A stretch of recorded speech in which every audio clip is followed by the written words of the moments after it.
তো বন্ধুরা, আজকে তোমাদেরকে দেখাবো আয়ুষ্মান ভারতের যে ফর্মটি রয়েছে।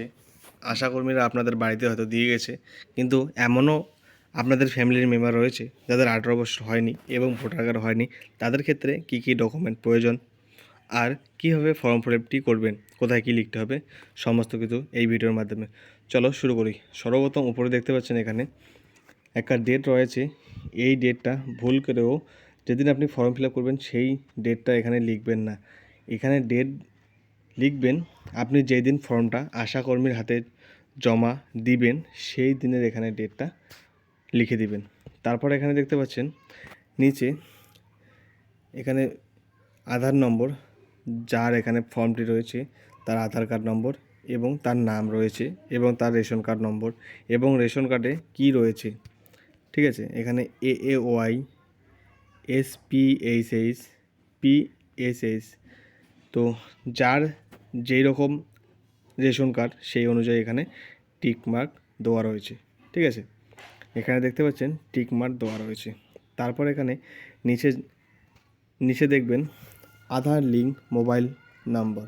এখানে আপনার যে আধার কার্ডের সঙ্গে মোবাইল নম্বরটি রয়েছে সেই লিঙ্ক এখানে নাম্বার রয়েছে। অন্যথা যদি অন্য নাম্বার থাকে, যে আপনার এই নাম্বারটি না হয়ে থাকে, তাহলে আপনারা কি করবেন, এখানে অবলিক দিয়ে যেই নম্বরটি আধার কার্ডের সঙ্গে লিঙ্ক রয়েছে এই নম্বরটি এখানে লিখে দিবেন। তারপর এখানে আপনি পুরুষ নাকি মহিলা, ঠিক আছে। পুরুষ হয়ে থাকলে মেল, মহিলা হয়ে থাকলে ফিমেল। তারপর এখানে আপনার বা যার ফর্মটি তার এখানে ডেট অফ বার্থ রয়েছে। তারপর এখানে ফুল অ্যাড্রেসের জায়গায় আপনারা ভুল করবেন না। আপনার যদি এখানে অ্যাড্রেস যদি শুধু একটা আপনার গ্রামের নাম লেখা থাকে, তাহলে সেই ক্ষেত্রে আপনারা আপনাদের যে আধার কার্ড রয়েছে আধার কার্ডের পেছনে যে অ্যাড্রেসটি রয়েছে এখানে ফুলভাবে এই ফাঁকা জায়গায় পূরণ করে দিবেন। দেওয়ার পর এখানে নিচে দেখতে পাচ্ছেন ডিস্ট্রিক্ট, ব্লক, গ্রাম পঞ্চায়েত বা ওয়ার্ডের নাম। তারপরে এখানে দেখতে পাচ্ছেন আপনার ফ্যামিলিতে হেডের নাম দেওয়া রয়েছে। তারপর আপনার কতজন ফ্যামিলি, 5 জন, 6 জন, যতজন হয় এখানে লিখে দিবেন। তারপর এখানে যদি প্যান কার্ড রয়ে থাকে তাহলে লিখবেন, তাহলে লেখার দরকার নেই।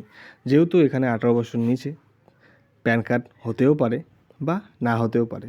যেহেতু কারো বয়স 14 হতে পারে, 17, সেক্ষেত্রে প্যান কার্ড যদি না থাকে তাহলে দেওয়ার দরকার নেই। তারপর এখানে দেখতে পাচ্ছেন নিচে এই যে রয়েছে ইলেকশনাল। তো এখানে বেসিক্যালি এটা হচ্ছে ভোটার কার্ডের ডিটেলস।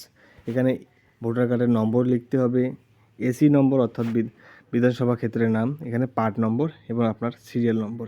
যেহেতু এখানে আমাদের ক্যান্ডিডেটের 18 হয়নি, সেই ক্ষেত্রে আমরা এখানে লিখব না, কোনো কিছু এখানে লিখতে হবে না। তারপর এখানে দেখতে পাচ্ছেন স্বাস্থ্যসাথীর কার্ড। যেই ফ্যামিলিতে আপনার স্বাস্থ্যসাথীর কার্ড বা রয়েছে, আপনার ফ্যামিলির যে স্বাস্থ্যসাথীর কার্ড রয়েছে ওই কার্ডে আপনার যদি নাম রয়ে থাকে তাহলে সেই কার্ড নম্বরটি এখানে লিখে দিবেন। যদি এখন ভাবেন, কেউ ভাবতেছেন একটাই কার্ড কিন্তু সবাই কি একই নম্বর দিতে হবে? হ্যাঁ, সেই ক্ষেত্রে একই নম্বর দিতে হবে। একটা কার্ডেই 5 থেকে 6 জন অ্যাড হওয়া থাকে।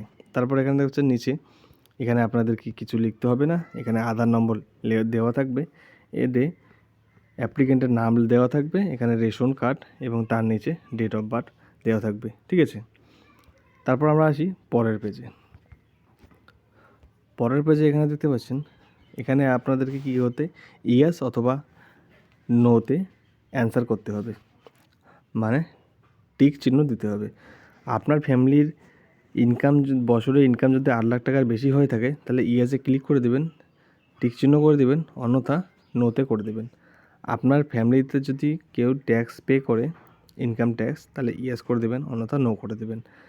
তারপর যেহেতু আমাদের ক্যান্ডিডেট 18 বছর নিচে, সেহেতু এই 3 নম্বর রয়েছে 2026 সালে আপনার ভোটার কার্ডে নাম রয়েছে কি রয়নি। তো যেহেতু 18 বছর নিচে সেহেতু নো হবে।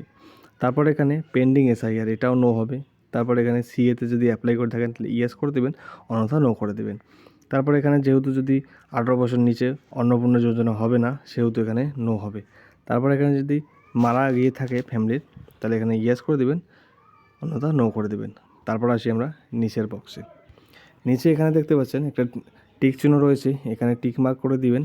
দেওয়ার পর এখানে এটার টিক মার্ক করা প্রয়োজন হচ্ছে আপনার যে উপরে যে ইয়েস অথবা নোর মধ্যে অ্যান্সারটা দিলেন, এটা যদি সঠিক তথ্য হয়ে থাকে তাহলে আপনার অ্যাপ্লিকেশন ক্যান্সেল হবে না। অর্থাৎ যদি আপনার তথ্য কোনো ভুল পাওয়া যায় তাহলে এই অ্যাপ্লিকেশনটি ক্যান্সেল হওয়ার সম্ভাবনা আছে। তারপর এখানে আবার আপনাদের সিগনেচার, যে সিগনেচার করতে পারে তার এখানে সিগনেচার করে দেবেন, আর যারা সিগনেচার করতে পারে না তাদের এখানে আঙুলের টিপ দিয়ে দিবেন। তারপর এখানে লিখতে পাচ্ছেন নিচে FLW, তারপর ফর অফিসিয়াল অনলি ইউজ। তো এখানে আপনাদেরকে কিছু লিখতে হবে না, এটা অফিসের কাজ, এখানে আপনাদের কিছু লিখতে হবে না। এই ছিল ভিডিও। এবং ডকুমেন্ট লাগবে আপনাদেরকে Aadhaar card, voter card, PAN card, ration card, এই সমস্ত ডকুমেন্ট আপনাদেরকে জেরক্স করে সেই ফর্মের পেছনে অ্যাটাচ করে আপনাদের আশাকর্মী যে রয়েছে তার সাথে কন্ট্যাক্ট করে জমা দিয়ে দেবেন। তো এই ছিল ছোট্ট ভিডিও। ধন্যবাদ।